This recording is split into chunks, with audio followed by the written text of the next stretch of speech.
Bom dia a todos aí, mais um Batalha do Século, tô aqui com meu amigo Celso, e aí?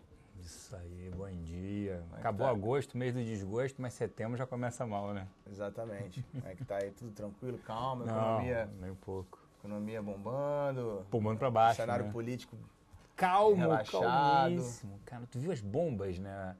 Ontem teve um rumor de que o Tombini poderia entregar. A assessoria depois desmentiu do Banco Central, presidente do Banco Central.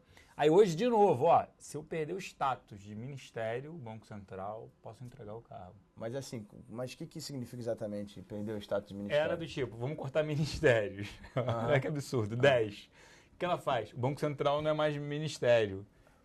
Aí você fala, tá, vai recortar alguém? Não, mas só tirou o status de ministério.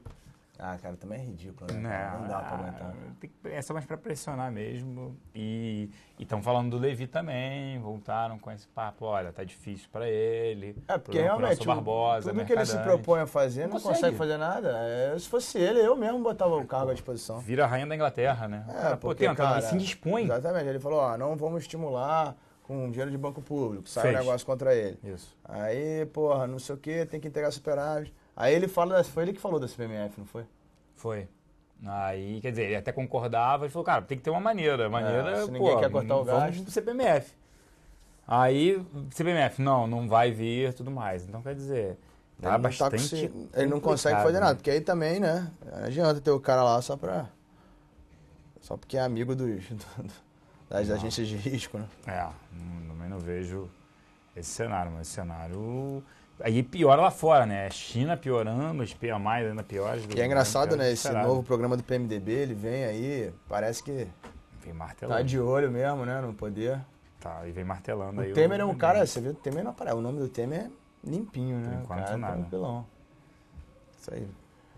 Mas bom, a gente precisa de uma ruptura mesmo, né?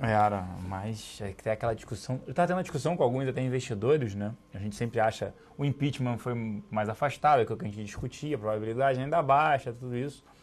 E aí o investidor levantou, falou, cara, as pessoas sempre falam, né? Que a Dilma é uma idealista, né? E aí a pergunta dele foi a seguinte, eu passo até para vocês, não tenho a resposta, tá, gente? Mas pra gente debater. Se a Dilma é essa idealista, que ela acredita, faz e acontece. Se ela, por algum motivo, acreditasse que ela está atrapalhando, aí a pergunta dele, você acha que ela renunciaria? Você acha assim, estou atrapalhando, se eu sair é melhor para o país? Não, eu acho que se ela fizesse isso, seria a melhor saída dela. Sim. Acho que seria, ela ia reescrever a história dela de uma forma maravilhosa. Ainda podia vir, ó, foi no meu governo que investigamos a corrupção. Preferi renunciar pelo país. Ainda vem com essa aqui, ó. Eu investiguei a corrupção, eu acho que eu dei esse passo. Sim. Né? Que ela fala esse negócio, né? Que foi ela que investigou, mas enfim. A gente sabe que é esquisito isso, mas... Ela poderia sair bem nesse sentido. Falar assim, o povo me elegeu, mas não estou conseguindo governar. Se a população também elegeu senadores, deputados, tudo isso... preferem que eles toquem, a agenda vai melhorar a política, eu saio, né, se ela teria essa hombridade. Mas aí ele mesmo respondeu, eu só acho que ela não tem inteligência suficiente e emocional para fazer isso, mas pela ideologia ela poderia. Parece que o pessoal está torcendo agora para ela, num discurso desse, renunciar sem querer. Mas é uma situação, gente, óbvio, né, vamos trabalhar com hipóteses, mas impeachment, a gente sempre falou aqui, é difícil. Eu sempre achei a renúncia bem improvável, entendeu? 1-0. Mas se pensar no idealismo e tudo mais, se ela pudesse ver esse cenário, acho muito difícil também que isso aconteça, mas que seria a melhor saída, né? Acho até para ela, porque a gente vai esperar mais 3 anos aí, né? É difícil. Eu acho que ela não vai ter não, mas ela vai, acho que sai por bem por mal, vamos ver. Vamos ver. Mas o pessoal até perguntou aqui, quais os nomes que já especulam para substituir Levi? Não tem essa MP ainda, nem se falou nada não. Mas vamos lá, vamos falar de quê? Vamos falar de Bovespa ainda? Segue Começa, pra baixo? joga aí, pra baixo, claro. Vamos lá, falar de Bovespa. A gente teve mais um levantou, cortou, que eu chamo clássico, né? Chegamos no objetivo importante, deu repique. E vem vindo assim, né? Deu repique, testa a linha vermelha, primeiro candle que mostra fraqueza, venda, volta a cair. Acabou de fazer isso de novo, tá? Esse repique foi um repique forte. A semana passada, né, foi do pânico ao repique, acabou subindo na semana, né? E eu acho que é venda aqui, eu preciso acreditar que é venda. Agora, se por acaso essa queda que a gente está vivendo não fizer um novo fundo e começar a voltar, né, no máximo até uns 44 mil e de repente começa a voltar, poderia ter a chance de alguma coisa acontecer aqui. Para quem gosta de Kendo, a gente sabe que semana passada foi um clássico martelo, né? O martelo ele normalmente é criado justamente por um pânico seguido de uma melhora, e foi o que aconteceu. Um martelão bem grande, um pânico seguido de uma melhora. Bolsa que chegou a cair fortemente na segunda-feira, virou e fechou a semana positiva, semana passada.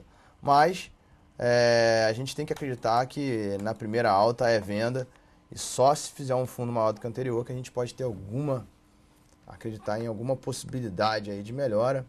O que, de novo, acho que só acontece, para voltar pra gente, o que realmente eu acho que só acontece com alguma coisa muito forte acontecendo. Não vejo... Isso. Talvez se lá fora começasse a ter uma melhora substancial, poderia até ajudar alguma aqui, mas eu acho que o problema aqui é interno e que o risco da pessoa ficar vendida é acontecer alguma coisa nesse sentido, de renúncia, impeachment e tal, porque eu acho que o mercado vai avaliar isso como positivo no preço. Né? Concordo, mas também acho que não vejo motivos para o Ibovespa subir, por fundamento a gente já falou sobre isso aqui. Poucos setores são baratos, eu não gosto de olhar o Ibovespa, a bolsa como um todo, só alguns setores, eu tenho alguns setores aí interessantes. E é engraçado que até que dessa vez, essa semana, os bancos estão performando pior do que as commodities, né? Sim, é que você teve uma melhora, né, no preço do petróleo e do minério, e aí acabou não segurando. E como você, no final de semana... E eu acho também que a queda... Grau de investimento. No primeiro momento, a queda das... Se você vê o preço dessas siderurgia e tal, é quase um quebra ou... É isso aí. Ou quebra ou tem que sair daqui, né? Porque tá no preço de... Mas de bancos também teve, como o Levi falou, tira esse CPMF, ele mesmo falou que com o déficit orçamentário poderia perder o grau de investimento ainda este ano. Aí, pô, banco, que é pegar dinheiro vai pegar dinheiro mais caro, perde o grau de investimento e poderia diminuir os spreads. A pessoa perguntou, não está falando nisso, o pessoal está perguntando o que está justificando essa alta das siderúrgicas e para comentários de GBR também. GBR, a gente segue fora do setor siderúrgico, segue short no setor de siderúrgico por fundamentos e aí short em 1,5, é a nossa principal exposição short. A alta que eu poderia dizer, talvez o preço do minério. O minério hoje também estava subindo, esperando ali novas medidas por conta da China. Mas a gente prefere ficar de fora do setor. O setor vai passando por um processo, é isso que você falou, pô, meio que quase que quebra. Várias empresas ali, com Usiminas e CSN, numa situação altamente, né? A CSN já anunciou venda de ativos, venda de ações da Usiminas, mas mesmo assim o cenário é altamente catastrófico, né? Você fechar Alto Forno, a Usiminas fez isso em Ipatinga e Cubatão, a demanda vem caindo absurdamente, que é principalmente para a linha branca, a linha marrom, né? Geladeira, fogão, máquina de lavar e automóveis, e a demanda vem caindo, a gente não vê por que essa recuperação, então prefiro ficar de fora mesmo. E aí? Então, eu por enquanto, para swing trade, ou seja, no diário, eu também acho que é venda aqui, pode jogar no gráfico. Eu tenho 2 linhas vermelhas e a venda em andamento. O que eu posso dizer é diferente dos bancos, né? O que a gente tinha de figura de queda, por exemplo, essa última aqui, né?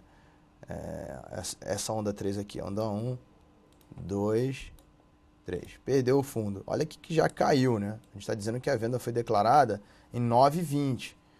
Fomos para 4,40, caímos mais de 50%, né?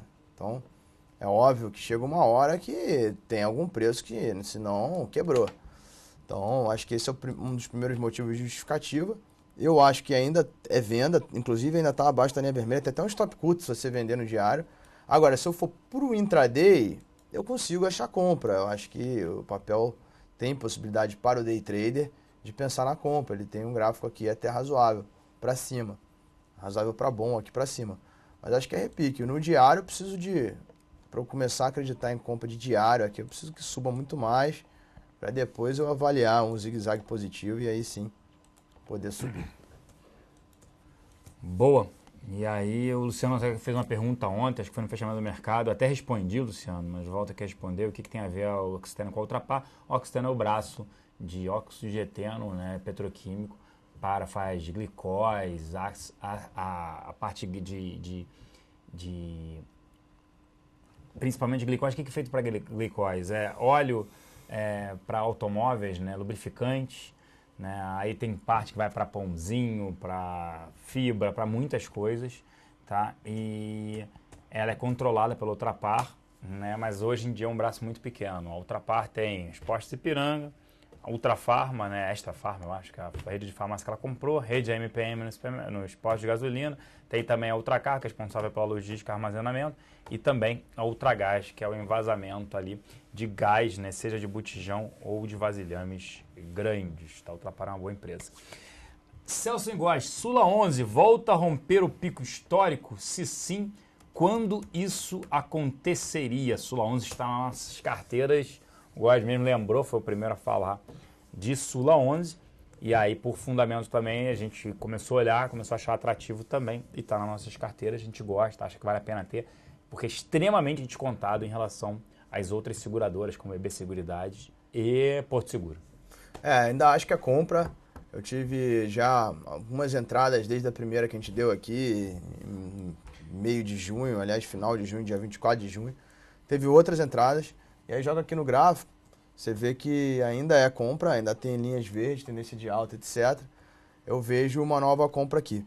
Eu vou tentar projetar aqui quando, porque eu vou usar o seguinte, se ela for muito bonita, ela vai demorar mais ou menos esse tempo aqui, de repente dá até uma nova chance, quem sabe caindo um pouquinho, dá até uma nova chance de entrada por volta dos 16,5 e volta a subir. Isso aqui a gente estaria falando de 1, 2, 3, 5 pregões. Ó, a gente poderia estar demorando aí próximo de um mês, pro final do mês estar rompendo esse topo. Se armar esse occoi aqui, né, olhando pela simetria do gráfico, armar esse occoi aqui e o tempo foi igual aqui, eu diria que na última semana de setembro seria um bom momento aí para a gente estar rompendo essas máximas e galgando novos topos para o papel. Tá? Por enquanto eu não entraria comprando, embora o papel é uma pororoca em termos de achar que os dois acham que é compra, tanto o gráfico quanto o fundamento, mas para eu falar compra agora, eu quero ver uma realização e uma entrada um pouco mais baixo aqui, aí na faixa dos 16,5, 16,70, ok? Isso aí. Boa, vamos lá. E aí tem aqui também o pessoal perguntando bastante sobre Elet 3. A gente segue fora de Eletrobras, né? Elet 6, a gente está short no ativo, recomenda short. O cenário segue ainda problemático, ainda mais com o governo aí olhando geradoras, não teria. É uma outra empresa que provavelmente vai precisar de aumento de capital, né? Ela tem resultado operacional negativo, não teria o ativo. Papel é venda também. É venda! Mais um. Venda. Pode botar na tela aí, por favor. Fábio Dá para Sala. vender agora? Dá. Pelo fundamento? Vamos Dá. vender? Vamos. Então deu venda aqui, voou a venda, deu um repiquezinho, e a gente acabou de criar um pivô, né? O que é importante aqui para vender é o seguinte, é o que eu sei qual é o meu risco. O meu risco é esse stop aqui que está curto, 5,11, 5,12. Em percentual, um papel que vale 5 pratas, nunca tem um percentual curto, mas eu tenho um bom risco para vender, e o papel daqui para baixo não tem fundo. Não sei nem para onde poderia ir. Poderia cair aí, calcularia para ganhar aí R$1 essa venda. Vai para 3,80, hein? Boa. E só botar a LET 6 também para dar uma olhada se tá melhor ou pior. Você botou 3. Ó, a LET 6 tá até melhor. Eu acho que eu escolheria a LET 6. O repique foi um pouco maior. 3, E não sei, desculpa. stop tá em 778. Então, hashtag venda agora. Fica a dica. LET 6, fica a dica. Boa. E aí pediram aqui, falaram que hoje se essa Levin Rose aqui, se essa alta do gás influencia no longo prazo, muito pouco, Levin Rose. Aumenta em 100 milhões de reais o faturamento de uma empresa que fatura bilhões de reais. É muito marginal, muito pequeno. Que tem uma dívida de 415 bilhões de reais. Aumenta em 100 milhões, não em 100 bi, em 100 milhões. 73,5% da dívida da Petrobras está atrelada ao dólar. E o dólar sobe mais de 15% no trimestre. Maravilha, né? Não faz nem cosquinha no aumento do gás. Vai precisar de aumento de capital, a gente vem falando aqui. Aí lá na frente só vai dizer, é verdade, vocês falaram, tal.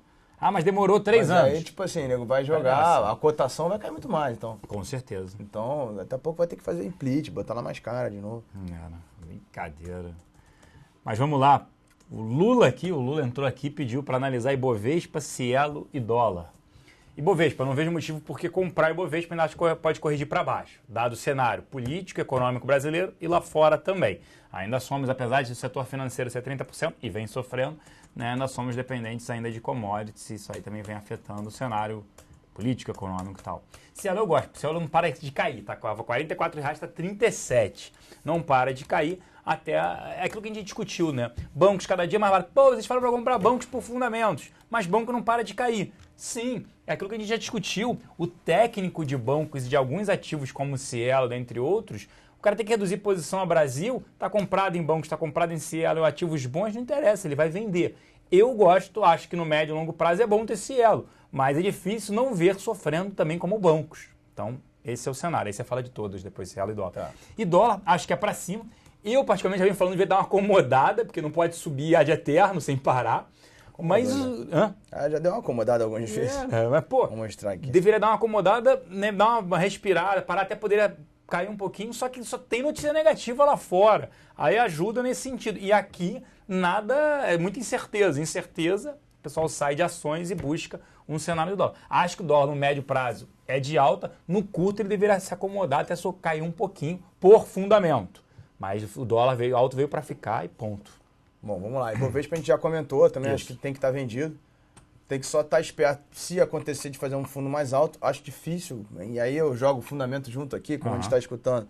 Só tem coisa ruim para lá e para cá. Então, me parece que a única coisa boa que a gente poderia acontecer seria uma notícia que pode até ser ruim. No mínimo, gera uma certa aversão a risco. Seria uma ruptura política. Então, a gente vai. Cielo. É venda no gráfico. É venda. Eu acho que o repique da semana passada para agora deu entrada na venda, deu pivô de venda. A gente jogou a toalha a partir dessa barra vermelha, virou venda. Então, acho que para trade é venda. Agora, realmente, tanto bancos quanto Cielo, pensando como um investidor, separando uma graninha por mês para comprar ações, eu acho que são ativos interessantes. Né? Cielo parece até melhor do que entre Cielo e Itaú, vai de qual? Eu prefiro ainda Itaú. Prefere Itaú? Prefiro Itaú. Enfim, mas tá na lista de uns papéis que você poderia, para investimento, aos pouquinhos, todo mês, comprar. E venda, gráfico, acho que vai continuar caindo e me parece que pelo menos 35,80 e quem sabe até mais. Depois até 32,5 pode ser, é possível. E dólar, bom, o dólar a gente acha que não, mas ele vem acomodando, cara. Ele acomodou aqui. Ele fez aquela máxima, lembra que eu falei? 3,33, né? 3,30 que eu mostrei aqui no março. Isso aqui é o futuro, né? Então os preços são diferentes porque tem CDI aqui dentro. Mas o 3,30 que eu falei que era um objetivo importantíssimo, ele acomodou de março, que fez a máxima, foi 3,10 até julho. Então ele realiza na lateral. Mas, ó, há pouco tempo tivemos um mês de acomodação de novo aqui, ó. Né? Aqui. Acomodação. Ficou ali variando entre 3,45 e 3,55 durante um mês, mais ou menos, um pouco menos de um mês. Agora, a linha verde estava lá. Eu tenho clientes comprados no Swing Trade. A gente comprou aqui, né, nesse ponto, botamos um stop aqui, 5 pontinhos abaixo dessa barra de queda aqui, que era o 460, e está comprado até hoje. Agora, eu subi meu stop dessa mínima aqui para cá. Para onde vai o dólar? Olha, esse 70 que está aqui, eu não sei se o comercial está 70 hoje, tá? 68,70 é o segundo objetivo do mesmo Fibonacci que eu encontrei esse topo aqui. Então ele tem um ponto aqui. Porém, eu acho que esse psicológico de 4 aí tá querendo ser testado e acho que se chegar no 4, ele não vai fazer 400 e parar. Eu acho que ele vai acabar passando, né? Então eu acho que ele ou para antes do 4 ou passa o 4. E continuo comprado, topos e fundos ascendentes, tendência de alta. Né, se eu botar um semanal com CDI, dá medo isso aqui, hein? Vou preparando a galera. Com CDI, olha só. Caraca. O 4 que a gente viu lá atrás virou 1.360 com CDI. Né? Com a rolagem do CDI em vários anos. Então, se eu olhar para esse gráfico aqui, ele poderia ir para 4,5, poderia ir para 4,90. Tá? E é um gráfico início de tendência. Isso aqui pode continuar subindo o quanto quiser. Estamos enrascados. Boa.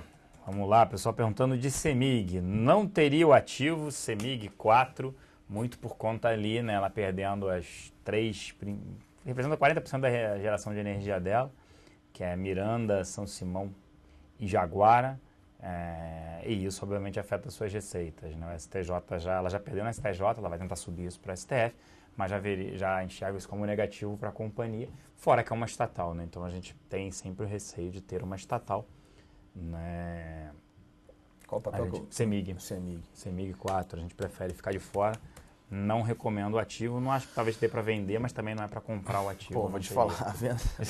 O papel tá caindo tanto que ele não dá venda, né? Ele não dá repique de venda. Só cai. Então esse gráfico aqui, realmente eu não tenho coragem de abrir vendida aqui, me sinto atrasado. Mas no GPix, agora é raro, você vê a maioria dos gráficos, eu tenho essa linha vermelha justamente para ele ir acompanhando o preço, botando uma relação de Fibonacci, né? A gente está usando Ficube, né? Que é Fi ao cubo. Então essas linhas vermelhas botam uma proporção de Fibonacci, usam o tempo e o preço para ficarem acompanhando, para tentar pegar o GPix e entrar em bons pontos de venda por Fi ao cubo. E desde que começou a cair, quando a gente estava ainda em R$13, estamos até 7 e não voltou em nenhuma vez na linha vermelha para dar venda. Então eu não consigo abrir venda aqui também não. Boa. Mas não, compra pior ainda, hein? Prefiro abrir venda que compra. O Vivo é venda, VIVT4. Por fundamentos, acho que não. Tá, até falo isso. A gente incluiu na carteira de dividendos ontem. Acha que vale a pena ter para carregar. Já tem um dividend yield ali projetado de 7% para esse ano. Comprou a GVT, vem reestruturando. Acredito numa consolidação do setor com a saída da TIM ou da Oi, né? Deveria racionalmente sair a Oi e não a TIM. E acho que isso vai ser positivo para o setor como um todo, e no caso para a Vivo, principalmente para a Vivo e para Claro. Então, olhando médio e longo prazo, Vivo é interessante sim para ter, por conta dos pagamentos de dividendos gordos da companhia.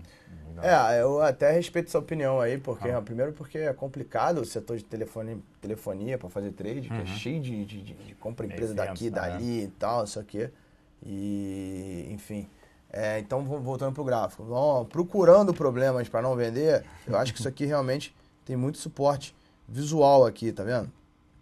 Esses fundos aqui, 3 fundos aqui, mais ou menos na mesma faixa de preço que a gente está testando. Porém, dá para vender? Dá. Por quê? Testei a linha vermelha, que eu falei. Linha vermelha que vem acompanhando o preço para testar a venda. Tem o stop curto, acima de 41. Agora, com o mercado do jeito que tá, para que procurar um papel de tele... que como... Pode voltar aí, né, gente? Como o Celso falou, paga dividendo, que ele não gosta. Se a gente pode vender tanta coisa na Pororoca, né, cara? Tem tanta oportunidade de vender. Então eu vou respeitar aqui, poderia dar venda aqui, se ele gostasse a gente ia junto, mas vou respeitar até porque não gosto muito de operar esse setor. Boa. E aí perguntaram de como é que tá Itaúsa. Comente Itaúsa no intraday. O Luciano tá perguntando aqui. Eu nem falo mais nada. No day trade? Itaúsa mais um papel deu venda, né? O repique da semana passada. Esse eu tô falando de diário. E vamos falar no intraday. Pô, intraday é difícil demais, cara. Olha, eu prefiro vender. Eu acho que a gente tem um stop nesse topo anterior aqui, que é 7,30, 7,31. É um stop razoavelmente curto. Então, na dúvida, eu vendo.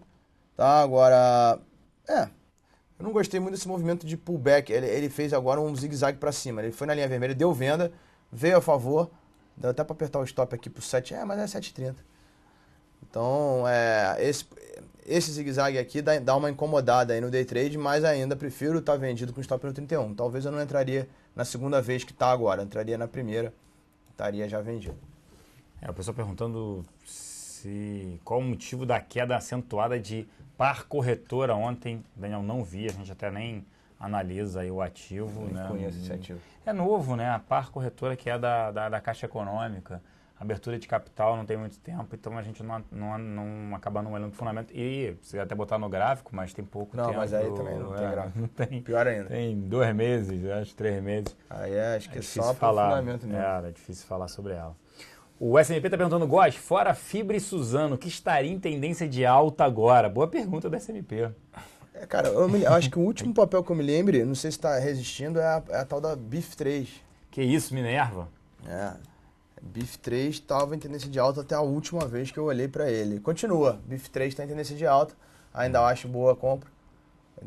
Tem um topo para vencer aqui, o mercado está brigando contra, tá fazendo muito esforço para que ela não consiga romper o topo, mas acho que é a única. E Suzano né, Suzano e fibra, voltando aí pra gente, desde dos primórdios do Batalha do Século, desde que o Batalha do Século nem na Finfomani estava. Isso aí. No primeiro Batalha do Século, feito em fevereiro desse ano, e que a gente não só dá a pororoca nesses 2 papéis, como inclusive fizemos a aposta aí de que ia ser o grande destaque da Bolsa no ano. E aí é mole, né? A gente sabia que estava o cenário ruim, que o dólar para cima, que tá tudo ruim, compra fibra e Suzano, que até o próprio commodity, como é o papel, é a única commodity que está indo bem no mundo. Então, isso, celulose mais um aumento. Tá tudo conspirando a favor deles aí, resilientes à crise. Era a palavra lá.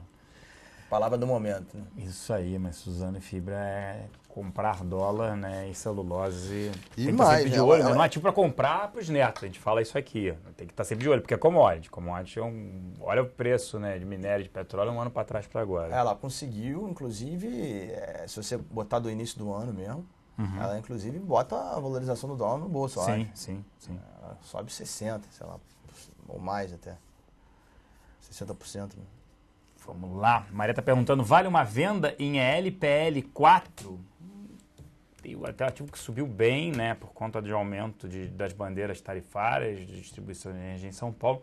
Eu vejo um volume de energia caindo, eu olharia até que poderia vender sim. Eu acho que tem que procurar venda. Agora, a gente teve uma venda aqui. A gente falou sobre isso, esse a gente já falou, né? Eu acho que a gente deu venda junto. O papel deu aqui, um ombro, cabeça, ombro, eu chamo de ombro, cabeça, ombro, Cerveró. Bem tortinho, né? Ombro, cabeça, ombro, Cerveró. O segundo ombro bem mais baixo. Então a gente deu para vender aí para baixo do 14, agora aqui acho que tá muito, 11. Tô falando aqui que o cara tá ganhando 30% que vendeu na hora certa. Então eu prefiro esperar. Tô com a linha vermelha aqui esperando. Se vier fechar esse gap onde está a linha vermelha, 12,80, aí sim a gente vende. Boa. Vamos lá. O pessoal perguntando se eu acredito que já precificou a perda do rating em relação a Itaú, né? Acho que sim. Né? Em relação à bolsa, hein? Né? Acho que boa parte, né? A gente, na última pesquisa que a gente fez com investidores locais, institucionais, 87% responderam que se perdesse o grau de investimento, eles acreditam que perde o grau de investimento. Eu respondi assim, que não ia andar. Que a bolsa seria aí seria o médio, né? Entre 40 e 45. Aí 42.500. Bolsa bateu semana passada 42 mil. Então, para mim, estaria muito próximo. E sempre lembrando, quando anunciou o grau de investimento, foi o maior nível que a bolsa já bateu. De lá para cá só caiu. É isso mesmo. Foi no dia que anunciou, bateu e caiu. Não, tá capaz de anunciar e parar de cair. A sensação que dá é que os caras tradam isso ao contrário, né? Porque bateu. Deu grau de investimento a 70 mil, talvez 68, porque foi até 74 entre o primeiro e o segundo grau. O segundo grau, que foi a confirmação da segunda empresa, foi a máxima histórica. Sim. No 74 mil. Depois veio a crise de 2008. Em 7 meses depois, a gente estava a 30 mil. Ou seja, a gente não duvida. Tá tudo conspirando a favor da gente, né, ganhar o grau de investimento na máxima e perder o grau de investimento na mínima. Isso, e voltando. De repente, marcando a mínima mesmo. É isso que eu também tô achando, sabia? Né, sai, anuncia, aí cai um pouquinho, daqui a pouco vai embora. Por quê? Cara, acabou, agora tem que resolver. Agora o Brasil não tá mais preocupado, o governo de, não vai perder o grau de investimento. Não, cara, faz o seu trabalho, para de olhar a agência de rating, vai trabalhar, esquece que já perdeu o grau de investimento, corre atrás. Só perguntou de Ultrapar, o GPA3. É um ativo que eu gosto, não é barato. O Costinha está perguntando, mas acho interessante para carregar o GPA3 sim. Né? A empresa com gestão é aquela discussão de resiliência e tal. Se cair, acho que vale a pena às vezes comprar sim. Ela caiu com um resultado, veio um volume menor vendido de gasolina e diesel pelos postos Ipiranga. Mas acho que tem um crescimento na distribuição via... Né, da distribuição de remédios, né, de farmácia muito grande, vai ter uma consolidação, é o caso da Raia Drogasil, ela e também Brasil Farma, tende a ter uma consolidação muito grande no setor de farmácia, que isso vai pressionar a indústria farmacêutica. Em que sentido? Cara, agora eu sou muito maior, porque a gente tem uma drogaria em cada esquina diferente, mas imagina que tem uma consolidação, isso é óbvio, daqui a alguns anos. Mas a consolidação, o cara vai dizer assim, agora eu só como produto, cara, eu pago menos. Não, cara, eu sou grande, o produto farmacêutico, cara, você quer estar na minha drogaria, eu vou pagar menos por ele, eu vou aumentar minha margem. Então, é um ativo assim, interessante que também tem que ela usa essa parte de distribuição de combustíveis e aí é o posto, a conveniência, né? O posto ainda fica aberto 24 horas, o cara tem lanche, né, bebida, cigarro, tudo, ainda vende remédio, essa é a ideia de ter na loja de conveniência tudo, a própria propaganda do Ipiranga é essa, né? Verdade. Aquela propaganda bacana até. É até engraçado, né? Cara? A última do Merci Beaucoup é muito engraçada. E, enfim, então, o GPA é um gráfico chato, ele tá mais vendedor, mas eu diria que a onda 3 que ele fez aqui, ele cumpriu, ele fez aqui a onda 1 para baixo. Eu procurei, eu fui comprador de GPA 3 daqui, dessa primeira linha verde, considerando essas duas principais entradas aqui, até essa última entrada. Essa entrada me estopou, parei para pensar, bateu cabeça aqui, fez onda 3, agora já chegou nos objetivos.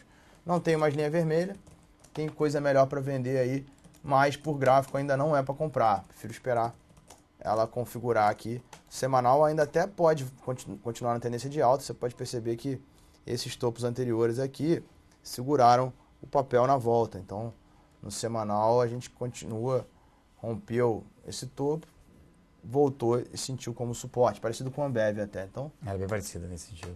Então, não sou vendedor, mas prefiro esperar para comprar.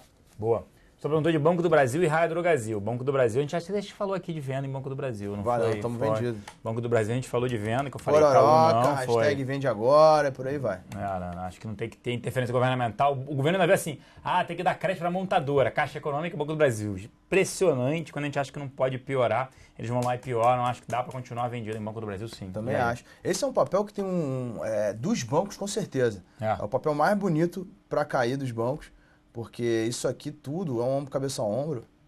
E se tem gente que considera, por exemplo, o ombro, cabeça a ombro que tem no Ibovespa, tem um bem grande, tem autores que não consideram porque está no fundo, o Banco do Brasil não está no fundo. Então aqui é o ombro, aqui é a cabeça, aqui é o segundo ombro. Esse não servirá não. Não, esse está retinho. Esse aqui está mais retinho, né? Um pouquinho servirá, mas não é tão... Gostou, né? E, cara, o primeiro objetivo do Banco do Brasil, nada mais, nada menos do que 14, 13,90. E o segundo, 10. 10 reais. E eu não duvido. Também não. Não duvido. Tô posicionado em trava de put nele. Aliás, andou bem pra caramba. Semana que... Foi. Pode voltar pra mim. Semana passada nessa alta aí, na quinta-feira mesmo, eu falei, galera, já subiu muito, né? Vamos se posicionar sem... abrir muito pro stop, a gente fez put spread em tudo, né? Sim. Vale, Petro e Banco do Brasil. E, assim, são operações que se perder, perde muito pouquinho. A do Banco do Brasil andou, eu entrei entre 12 e 14 centavos numa put lá que valia R$1, bateu 55, 56 hoje. Foi a que mais andou, disparado, né? Até que Petro e Vale estão segurando um pouco mais. Mas eu tô posicionado nisso daí. Boa. Pessoal, perguntou de Raia Drogasil. A Drogasil era foguete, né? Não parava de subir, estava extremamente caro, já colocando ali um cenário de melhora de margem, né? Abertura de mais lojas, crescimento, consolidação. Eu acho extremamente caro, eu acho que tem outros ativos ali, melhor relação risco-retorno. Isso aí, concordo contigo, no sentido de que deu uma piorada no gráfico, caiu, chegou até dar para surfar uma vendinha aqui desses pivôs aqui, se eu botasse nos 60 minutos já dá para ver melhor, né? Isso aqui virou uma figura de queda e andou. Agora, tá em cima de uma linha verde. Se eu fosse obrigado a operar, eu preferia até comprar. O stop aqui embaixo. Semanal, para quem gosta no longo prazo, tá compradaço ainda. Uhum. E então eu não escolheria para vender de jeito maneira. Não seria o meu ativo de venda. Esse eu não vou. Mas eu acho que agora é para ficar fora um pouco aí. Vamos esperar. O mercado caindo aí, de repente, ajuda a dar preço para ela. Boa. E aí perguntaram aqui queria saber por que vocês não falam de small cap. Você não fala de small cap porque tem tanto ativo, você vai entrar num risco. Comprado, por exemplo, falou, do investidor estrangeiro zerar a posição. Pensa assim, o cara tem R$1 bilhão, aí tem uma posiçãozinha lá que para ele é muito pequena, é 0,01% do fundo, mas para o Brasil o ativo negocia R$200 mil dia. Se ele for vender, ele fala, cara, tem que vender R$10 milhões. Ele fala, zero, tá caindo 20%. Não vai fazer efeito na minha cota, que é tão pouco. Então, não vale o risco, fora que você tem outros ativos extremamente baratos, assim, poucos ativos, mas você tem outros ativos extremamente baratos. Fora isso, você vai shortear um ativo que não tem liquidez, para você tomar short squeeze é maior ainda. Se você for pensar, os small caps costumam ser os ativos para você olhar final de alta, né? Sim. Né? Primeiro vai blue chip, depois ficam... E agora a gente está com uma volatilidade nas ações blue chip igual de small cap. Sobe 3, cai 4, despenca 7, aí recupera 8. Então, eu acho que realmente no momento não tem nem a vantagem. Qual é a vantagem da small cap? É ter uma volatilidade alta, uma possibilidade de você fazer uma porcentagem alta. Então agora, a liquidez está baixa, o mercado está muito perigoso. E os papéis que têm liquidez, que têm volume, estão andando com uma alta volatilidade, então acho que agora você não tem vantagem nenhuma. Normalmente, depois de uma tendência de alta, as small caps começam a andar, ficam para trás por causa disso. Isso. E aí começam a ser descobertas. Porque depois você fala, os ativos estão caros, tá, eu vou buscar outros ativos que não andaram, aí vamos para small cap. Não faz sentido nenhum para small cap agora, pelo menos teria que olhar muito longo prazo, senão você tem outros ativos mais interessantes. E como eu falei, ficar short também é um risco de short squeeze, né? Aí as ações ruins tudo fazendo split, né, grupamento de ações, e as ações boas fazendo justamente a divisão das ações, Ambev, Loja Renner, por exemplo. Até perguntaram aqui se os dividendos de 15 centavos por ação de Ambev foi positivo. Foi pequeno, acho que deve vir mais depois. Não acho que é isso que vai, Coxinha, mudar a ação de Ambev agora no curto prazo, não. E se o comportamento de bancos em caso de perda de grau de investimento, a gente falou sobre isso, já está indo para um nível que você fala, quando perder, pode fazer Pode ser que seja o último movimento. É claro que assim, quando perder, principalmente se for repentino, sei lá, vamos supor que essa semana vem uma surpresa. O mercado vai na hora ali, vai ser uma coisa violenta, mas a chance de a gente marcar um final aí, quando a gente olhar, sei lá, daqui a um ano e falar, tá vendo? Marcaram de novo o fundo, né? Fizeram um topo quando ganhou o grau, fizeram um fundo quando perdeu o grau. Se bobear, estão até segurando um pouco, porque fica até feio, né? Claro. No mínimo fica feio. Concordo. Você vê as agências estimulando a investir no Brasil no topo e desestimulando no fundo. Né? É impressionante isso, né? Agora, na hora de sair, você fala, pô, tá indo para um patamar extremamente barato, pô, por que eu vou sair agora? É impressionante isso. Isso é uma coisa interessante de alocação, que a gente fala, né? Também faço parte aqui da coordenação da área de segmentos de alocação e disso. A gente pegou... É interessante, porque a gente foi ver o perfil de vários investidores. Eles são, quando a bolsa está subindo, o perfil de todos, da sua grande maioria, é agressivo. O cara tem que ter bolsa pra caramba. Uhum. Quando a bolsa está no low, ele vira conservador e quer ter só renda fixa. Porque, óbvio, o psicológico é muito abalado. E se o cara permaneceu, a gente fez um histórico de 3 crises para trás. Se aquele cara que tem um perfil agressivo com um perfil agressivo, o suitability dele, ele permaneceu, ele voltou a ganhar dinheiro, ele ganha mais do que o CDI.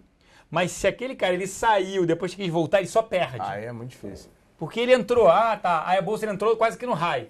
Aí ele fala, não, continua. Aí a bolsa inverte e cai, ele fala, agora eu sou perfil conservador, aí vai para renda fixa.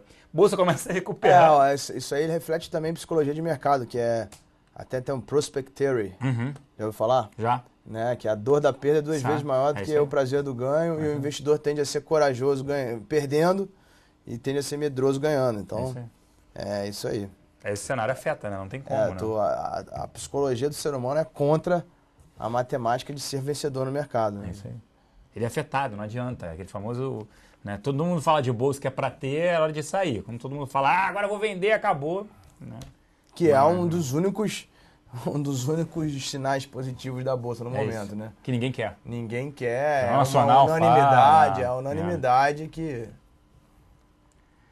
É isso, senhor. A gente vai ter que encerrar. Estouramos mais de 2 minutos, certo, produção? Certo, Fábio Sala. Né? Então a gente vai ter que encerrar. A gente volta no Batalha do Século. A gente volta semana que vem, terça-feira da semana que vem. Terça-feira da semana que vem, né? Quinta-feira tem a nossa outra dupla da batalha aí. Isso aí. Mr. Kim e Mr. Rafael. É isso aí, senhores. Um grande abraço. Obrigado pela audiência. Obrigado. Até a próxima.